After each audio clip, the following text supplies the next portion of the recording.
different show. Just got a few things to talk about today. Now, the first is, I guess, is that I need to tell you that I'm in Adelaide, and there'll be people that might be watching this in other countries in the world who'll be thinking, where in the hell is Adelaide? Well, it's in South Australia. Now, for those of you who don't know where South Australia is, it's in Australia, and it's down south. It's one of the 6 states. So that's where I am, and the reason why I'm telling you that is because it's worth noting where people are broadcasting from. And here at the moment, it is a cool 37 degrees Celsius, which is a touch over 100 degrees Fahrenheit for those of you that are not familiar with the metric system. And it is bloody hot. It is bloody hot. But fortunately, in my air-conditioned home with my fan on in my office here in my studio, it's looking pretty damn good. So that's the weather forecast. It's going to be hot for the rest of whatever, I think, here in Adelaide. We are the driest state in the driest continent on this planet, except that with El Nino and some of the disruptive weather conditions, it has been unusually wet, and it's been unusually wet right around Australia. We have flowing from central New South Wales right through to Victoria, forming part of the Victorian border, coming down to and into South Australia is the River Murray, which, another bit of useless information, I believe is the slowest flowing river in the world. Now, I don't know how you measure that, but clearly somebody has got out their tape measure and a thermometer or whatever it is they use, and they've measured it. And because of that, the floods that were impacting New South Wales and Victoria a couple of months ago are flowing into the Murray, and those flood waters have not reached some of the major cities along the Murray in South Australia. It's a very long river, not very wide, but at the moment exceptionally wide in some areas, to the point whereby lots of houses, thousands of houses have been inundated with water, and people have lost their homes. So it's a bit sad in that sense. The interesting about it is that even though the flooding happened in other areas some months ago, it's still slowly drifting down south into South Australia. So that brings you up to date where I'm from. Let us know, if you don't mind, where you're from. But here in South Australia, in Adelaide, we do get the news from around the world, as surprising as that might seem. And that we're in the southern hemisphere, for those of you that don't know. I know that if you're an American and you look at a map, you'd be wondering, if someone asked you where Australia was, you'd be kind of confused. You'd place us probably somewhere in mid-Europe. So, but we are down south. So it is different here because, we are at the other end of the globe. And for those of you that don't believe in the flat earth theory, that's where we are. If you're on the flat earth theory, I'm buggered if you know where in the hell we are. But we're down the south, and of course, because we're down south, the sensation in terms of the gravity of the earth is so different. We feel it differently. It has a different sense. It's almost like we're upside down, but that's just the way it is. So we've learned to live with it. We don't feel all that much different from the rest of the world, I don't think, except it gets pretty hot down here from time to time, more so than European and American states. So, but the point is, we do hear a lot of news. We do. We get a lot of news from all around the world. Now, recently, the biggest news here, because we've been on a hiatus because we've had Christmas, our politicians are off. Some of them are saying stupid and ridiculous things. Else we're trying to get a little bit of news coverage while the media really are completely disinterested in them. And I'll be talking a little bit later about Australian politics. For those of you that don't know, we have a Westminster system here. We have a democratic system, not a republic, regretfully. But there again, I see the United States and I think, well, I don't know if I want a system like yours because you're stuffed, really. You're buggered. But we do have a system, and it seems to work pretty well for us. In fact, we don't seem to have the problems that you have in the United States, which makes me... I am a Republican by nature. I mean, I do believe that we should have a republic, get rid of any association with the Crown, the Queen, any association with Great Britain, because primarily they were just people that decided to populate and take over the world for whatever the world's riches were, whether it was India and silk and opium and other stuff. But we here in Australia, well, we were a victim country. We were a convict country. So the only thing they could see us good for was to dump people here that they didn't want, and also to declare that the country itself didn't have any inhabitants, so that was fair game, which was a complete lie and fabrication. However, here we are talking about America just for a moment, because I was absolutely fascinated in the election or the non-election for a period of time being a Kevin McCarthy. And I kept on wondering, what is there about American politics that makes you look so fucking stupid? What is it about? Is it just the one side? Is it both sides? What's the issues that you have that make just the political structure look stupid? Well, firstly, why in the hell couldn't you have just the person has first past the post representation? That is, the person who simply gets one more than the majority. Why can't that person be elected? So if you have 200 people, for example, a person that gets 101 votes gets in. What's this 218 shit? I don't know. Didn't really understand it. Very confusing for me. And then they go back and they have to negotiate over and over again with a bunch of clowns in your party. The likes of Matt Gaetz. Where did you dig him up from? I mean, the man has been accused, okay, it's allegations, so I'll accept that, of transporting underage women across the borders so that he ostensibly probably had sex with them, allegedly. No, he's never... I don't know if he's been found guilty around any of those charges or the investigations are ongoing, but, is a conspiracy theorist. He's just a general, over-the-board, crazy nut job. Yep, he sits there in your system as someone who wields a bit of power. And then of course, there's Marjorie Taylor Greene. Now, if you want to define crazy, I guess she happens to be that definition, because she will adopt any particular conspiracy theory that will get her any form of publicity. And then there's Lauren Boebert.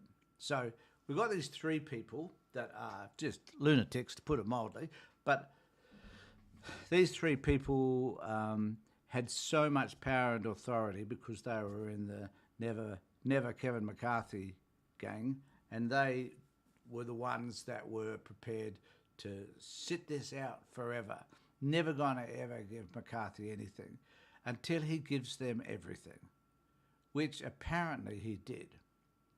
So and you've got to admit that if a person gives away the farm and gains nothing in return, which ostensibly he didn't gain anything in return, I guess, apart from their vote, which gave him the position he's been wanting his whole career, he's a dick. I don't know any other way to describe him. He's just a bizarre, sad human being who unfortunately has taken on this position as leader of the House of Representatives and therefore Speaker.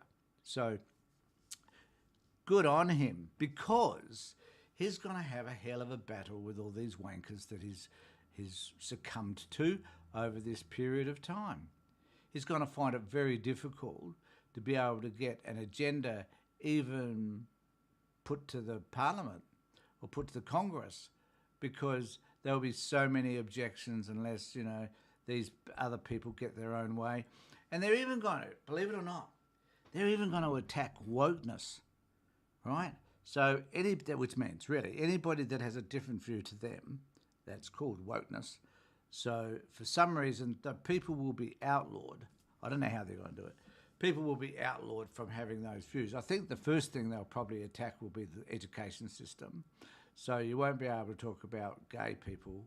Well, you can't in Florida anyway. So they've already started this process.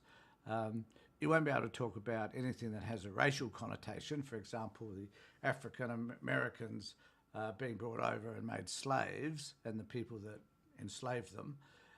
You won't be able to talk about the Indian people because as far as the Americans are concerned, unless you're if Native Americans kind of don't exist either to some bizarre degree. Correct me if I'm wrong. I'm happy to admit that perhaps I'm wrong. But I wanted to take everyone to just something that was in a CNN article that I thought would be worth repeating. As Republicans turn their attention to implementing their agenda, the struggle McCarthy faced to lock down votes may serve as a preview of the kind of challenges he will face in trying to unite his members in the future. And I think that probably sums it up rather nicely, and that is that McCarthy will have battle after battle after battle in relation to the things that he believes he needs to do, whatever they are, no matter how minute they are. I don't think that matters anymore, given he's now got this position he's been longing for so long. Not interested in governing anything, not interested in putting forward relevant legislation. I believe that they're going to combat immigration and people coming across their border, and they're going to have an inquiry. They're going to have an inquiry into that. They're probably going to have an inquiry into Hunter Biden and where he placed his bloody laptop and what was on his laptop and who gives a fuck. But anyway, that's clearly what they'll be doing. They'll be attacking Biden for whatever policies he's implemented that they don't like. They'll be seeking to increase taxation to the lower income bracket. They'll be making sure that people on lower incomes do not receive the benefits that they deserve. That they'll adopt these conservative right-wing versions of who people should be according to them, and if you can't match that, you're buggered. So that's really where they're going, and it will be interesting to see whether that is actually where it winds up. Goes on to say here also that the speaker election unfolded over a series of days. Well, we know that, and we watched that with a great deal of intent. Beginning in the first day of the 180th Congress, and highlight the divide between conservative and moderates within the Republican Party. Get all that. The final hours before McCarthy was elected was punctuated with chaotic and tense moments on the House floor, with lawmakers on the edge of their seats waiting to see how a handful of remaining holdouts would vote. And there was, I believe, a fight, which I thought was pretty exciting, where someone came up and had a go at Matt Gaetz. Personally, don't blame him. If I don't know what side of the party, I only ever go at some jerk like that, then fair enough, just go for it, because the man is a revolting, absolutely disgusting human being. But why should I care? I'm down south in South Australia, at the other end of the globe, miles and miles away. But the truth is, I actually like Americans. Been there a couple of times. Think they're fabulous people, and I know that it's not all Americans clearly are Republicans, or otherwise wouldn't have Joe Biden as the president. So, generally speaking, they're good people, really, really good people. And I think that it's sad that good people have sometimes such terrible people govern them, which in reality is only a minority, because we need to understand that the number of people who represent the Republican side of politics, I guess, is relatively small.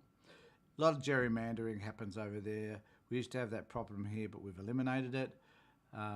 So there's inappropriate distributing of boundaries and so forth, or otherwise you wouldn't have people like Margaret Taylor Greene in those sort of seats. You'd probably have those sort of people in the Senate, maybe. But and that's harder to get into because of their system as well. you're more likely to get into that sort of system. In Australia, where we don't have a two-party system necessarily anymore, we have anybody can stand for a political party or as an independent. And some of those people have good chances of getting in, as we demonstrated in the last election here. We had a lot of people from the independent side of politics stood and won in their electorate, which doesn't necessarily mean that we're more politically savvy than they are in the US, but apparently I guess we appear to be a little bit more savvy, because at least we're able to elect people who we relate to, who may not be attached to any particular political party. So that is them, and I can't wait to see actually what happens at over time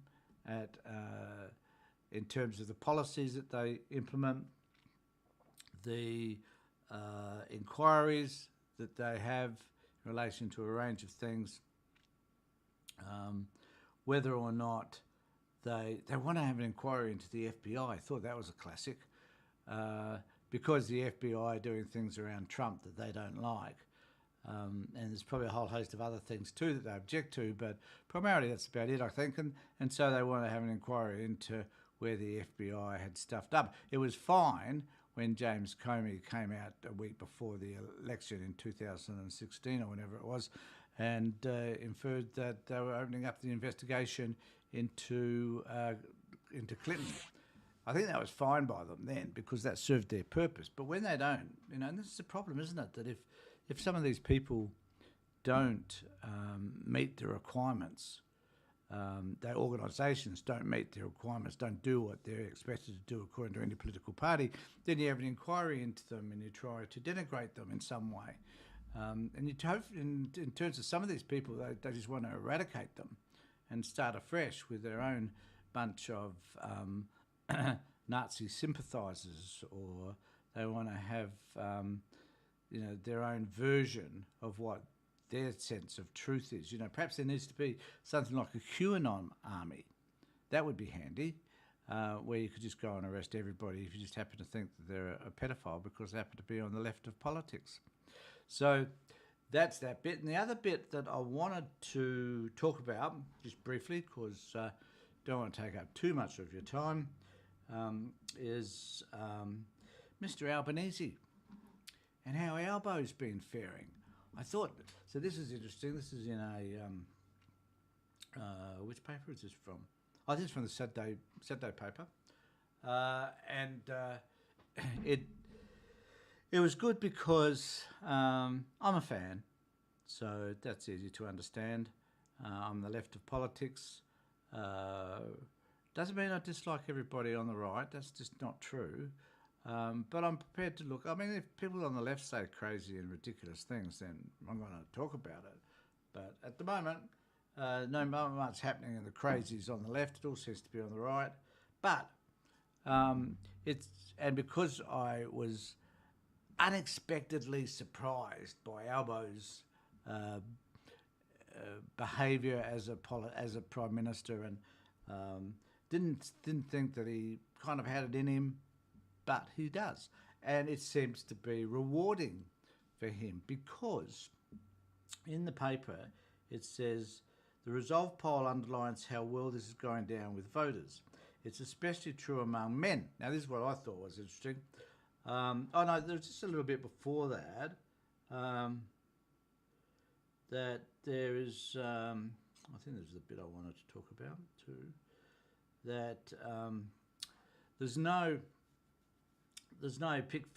fakery with Albo, unlike Morrison. Well, fair enough. Heaps of fakery about Morrison, as we well know. Most disgraceful, embarrassing Prime Minister we've ever had, who famously posed to hammer a non-existent nail held between two fingers with a nail-sized gap between them. Is a moron. We know that. The Resolve poll underlines how well this is going down with voters. It's especially true among men. So 60% of men who approve of Albanese's performance, compared with 57% of women. So there are more men now who, because Albo's nothing, there's nothing macho about Albo. Like, he's just a decent human being who just says what's on his mind, is very respectful and so forth. But, men seem to be liking him. The Prime Minister's different way of doing masculinity proves you don't have to be a bullying bullfed to get the support of male voters. Dutton's 30% Dutton's 30% approval rating among men is less than half of Albo's. So if you shave your head, come from the police force and look like a jerk, then you're not going to win over male votes. I think that's just quite simple. So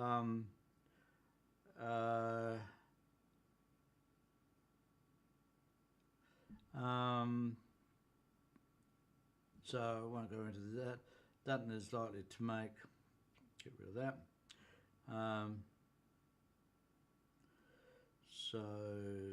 Just wanted to have a look. So there's something else I had here. They talk about the COVID-19 tests as an example of why the decision was a chunky outlier, apparently not picked up by any internal government quality control screen. Paul Caddy was blind. That's that bit here was blindsided. The medical community was unusually united in its criticism. The left, the led-it rippers argue it was unnecessary, while advocates for strong public health. Now, I need to confess that over Christmas and just before Christmas, I had COVID. Now, I'm happy to admit that it wasn't a fun experience, and that I've talked about this on a previous video, so I won't bother going through it here. But, when we're thinking about, has COVID gone away? No, it hasn't. And I did a post on this recently where I highlighted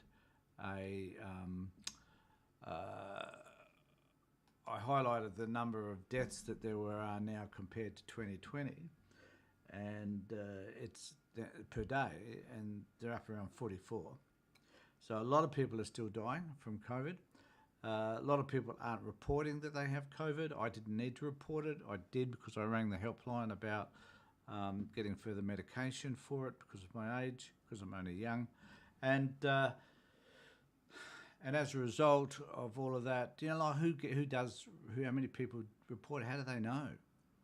Well, they would have known for me, but there'd be lots of people who just sit at home, take some time off,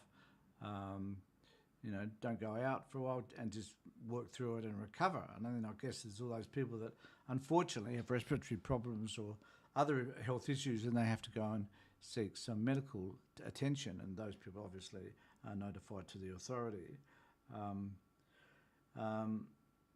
So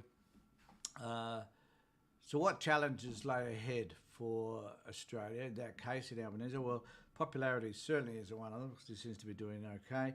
The issue around China, though, apparently will be one, and the issue around the Pacific region, also inflation isn't all that out of hand at the moment, but certainly getting there, and also making sure that our health system is functioning as it should. So these are probably challenges. And also, energy prices, they've tried to tackle that as best they can. Haven't seen the results of that just yet. It was too early.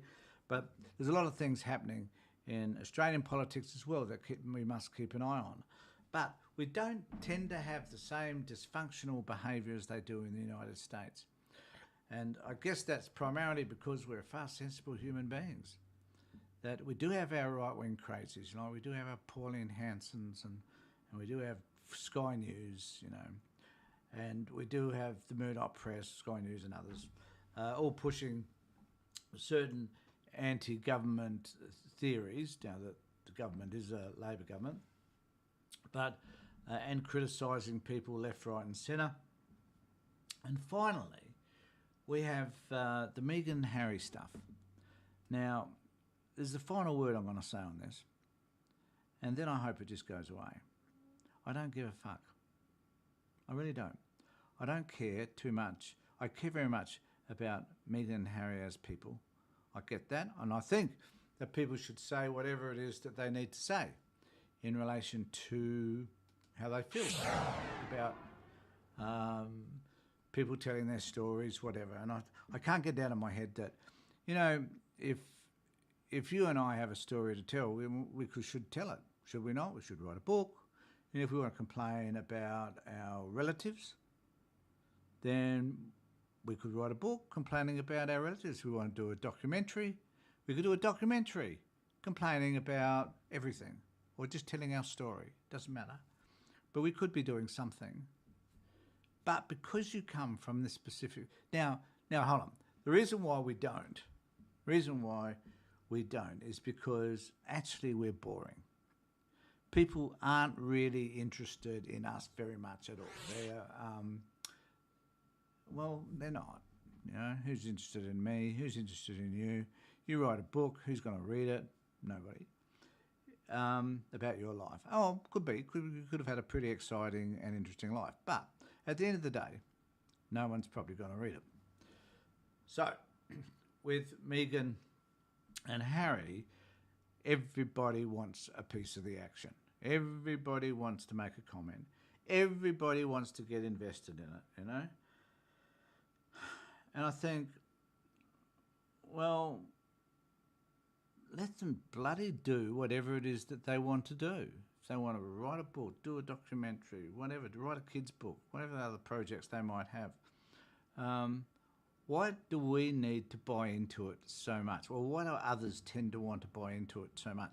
And I reckon they're shallow-minded pricks who just got nothing else to do with their time but offer criticism about a story which, if it wasn't Harry or Meghan, no one would care about. No one would care, you know. And lately, they're talking about the people that Harry had killed while in Afghanistan, and saying, you know, they don't have experts on this, Stanley, so they don't know that for sure, but you know how you just can't talk about that stuff if you're in the services. Well, I reckon you can. But is it appropriate? Well, I don't know. Do I care? No, I don't. So whether I know or not probably is quite irrelevant, because in fact, at the end of the day, I don't care. But other people do, because there's this, I don't know whether it works in other countries, but there's this notion around tall poppy syndrome. So the idea is that if you're a tall poppy, you can be seen, and you know, you look radiant, poppies look beautiful. And so if you're tall, then it's our job, the underlings, the lesser than people, to cut you down to size so that you're not as elegant, you're not as obvious, you're not as beautiful, you're not as powerful, whatever. So this is an Australian thing that we do, but I often see it in other countries as well, particularly the US and Britain. So must cut people down to size, must eliminate who they are, must destroy their reputation, must be bastards towards them, you know? And these are always people who themselves have got issues, I think, around their own place in the world. So, you know, whether you be Piers Morgan or whatever, you know, whether you be a political commentator who just seems to want to have a go at these people all the time, then I think you've got a problem yourself. You've got an internal problem that you're unable to work out. So you're trying to work it out through other people. You're just trying to, you know, project your own anger and your frustration about your life because your life just completely sucks, you know. So I reckon, get a life, stop criticising them, get on with your life, write some constructive shit, report some positive stuff, you know. Try and do some good for the world rather than this negativity and crap that you carry on with. So, which is, you know, pretty odd because here I am being negative about these people. But nevertheless, I do hope that there's always an opportunity for change. So I just want to say, if you got this far, congratulations, and please subscribe and ring the bell for further notifications to my YouTube channel. And be wary, because I will be back, and we'll be talking about more issues which are concerning me. And I hope that I don't offer just criticism. I hope I offer a warning about the way the world is going, and the changes that we need to make in order to make it a better place to live for us and for our children and our grandchildren. Thanks everybody for being with me. Take care, look after yourselves and be safe.